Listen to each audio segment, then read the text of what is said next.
Hi friends, welcome to AFH kitchen. ఈరోజు మనం తయారు చేసుకోబోయే రెసిపీ మెంతికూర పప్పు అండి. ఇది ఎలా తయారు చేసుకోవాలో చూద్దాం రండి. మెంతికూర పప్పు తయారు చేసుకోవడానికి కావలసిన పదార్థాలు: కందిబ్యాళ్ళు 1 కప్ అండి, టమోటాలు, పచ్చిమిర్చి, తగినంత ఉప్పు, పసుపు, కొద్దిగా చింతపండు, మెంతికూర, ఉల్లిపాయ ముక్కలు, వెల్లుల్లి రెబ్బలు, కొత్తిమీర, టేస్ట్ కోసము 2 లేదా 3 ఆకులు కరివేపాకు వేసుకుంటున్నానండి. ఒక కుక్కర్ తీసుకున్నానండి.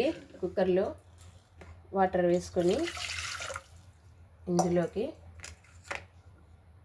కందిపప్పు, టమోటా, పచ్చిమిర్చి, తగినంత ఉప్పు, పసుపు, కొత్తిమీర, ఉల్లిపాయ ముక్కలు, వెల్లుల్లి రిబ్బలు, కరివేపాకు, మెంతికూర, చింతపండు, 1 స్పూన్ నూనె వేసి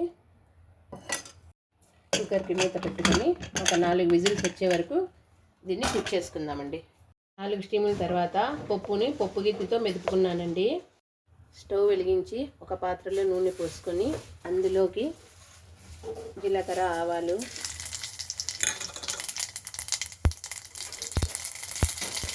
వెల్లుల్లి రెబ్బలు, ఉల్లిపాయ ముక్కలు